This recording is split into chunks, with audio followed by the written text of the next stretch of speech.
Welcome to Patriots and PJs. It's so nice to see so many of you are already in your PJs on this chilly winter night and getting ready to cuddle up. Well, I wanted to come tonight to read you one of my favorite books. And the name of this book is called Walter, the Farting Dog. Yeah, that's what I said, farting. This book was really written by William Kotzwinkle and Glenn Murray and illustrated by Audrey Coleman. Let's see what this book is about. And here we have our title page, and again, it says Walter, the Farting Dog. I hear you giggling out there, I can. Betty and Billy brought Walter home from the dog pound. Nobody wanted him, said Billy. But we love him, said Betty. Well, he smells awful, said their mother. I think you better give him a bath. Mother walked in and said, he still smells awful. And that's when they got the first clue, the telltale bubbles in the water. He's probably just a little nervous, said Mother. Hopefully, his stomach must be upset. But Walter's stomach wasn't upset. Walter's stomach was fine. He felt perfectly normal. He just farted a lot. Ooh. And I can see, look what's happening. Look how the illustrator is showing us those bubbles in the picture. He did it when he bathed. He did it when he played with Betty and Billy. He did it when he walked around the house. He did it in the dining room. He did it in the kitchen. And he did it in his sleep.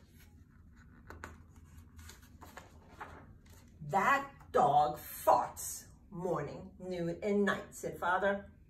He can't help it, Daddy, said Betty and Billy. They didn't mind Walter's farts.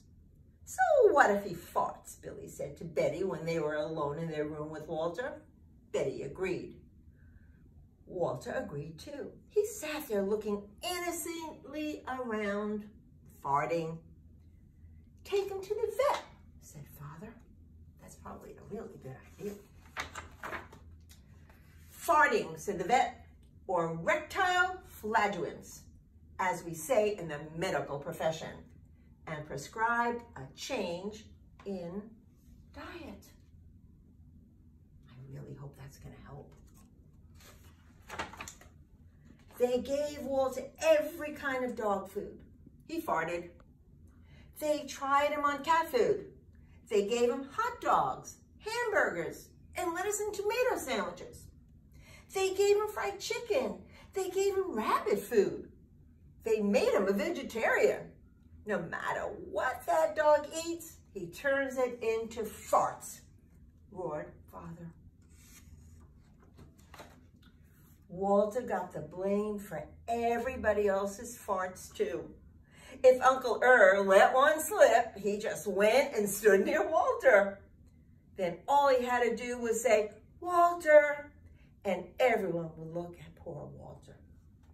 I make you bet if you ever farted, you didn't blame it on someone else. He has to go back to the pound, said Father. No, Daddy, please, begged Betty and Billy. Don't send Walter away.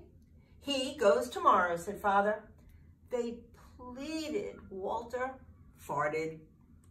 It was all over that night. Betty and Billy cried in their beds, and Walter looked at them unhappily. Oh, Walter, said Betty, you've got to stop farting.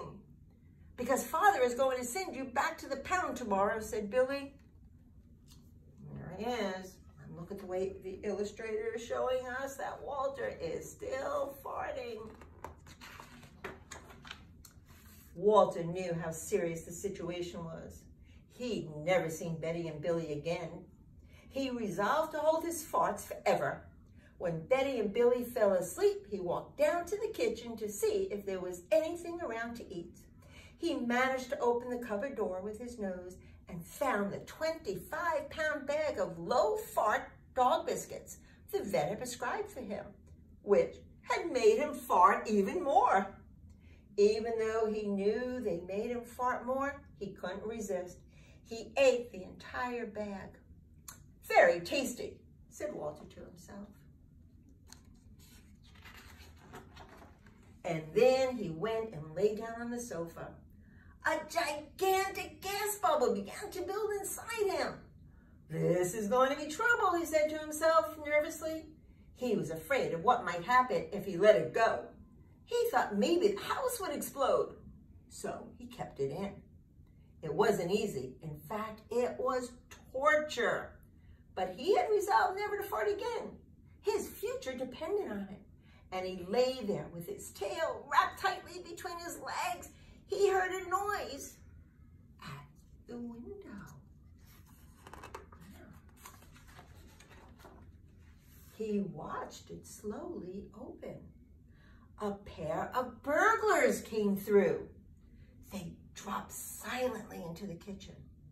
"Watch out for the dog," said one of the burglars. "He won't bite," said the other. "He's a wimp."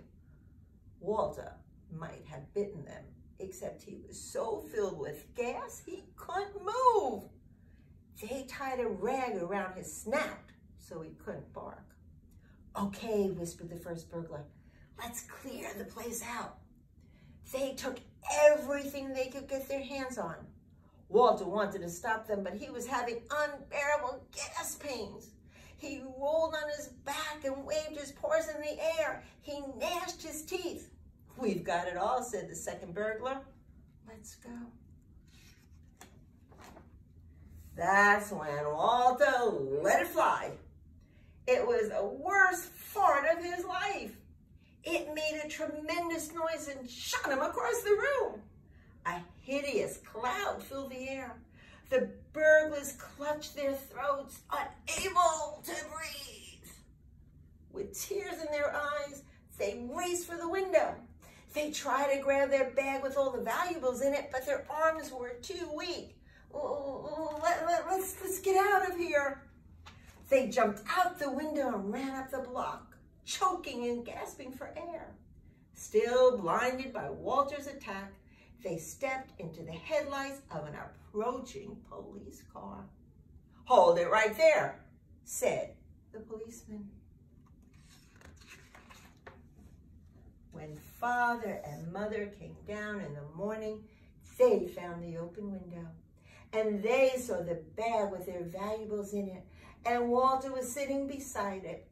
He still had the rag tied around his snout. You have to say, he looked heroic. "He saved the silverware," cried Mother. "He saved the VCR," cried Father. "Good dog, Walter. You're our dog, even if you do fart all the time." And so the family learned to live with Walter, the hero dog. And that is the end of our tale. So this is Miss Hatton wishing all of you a good night and can't wait to see everybody in school tomorrow.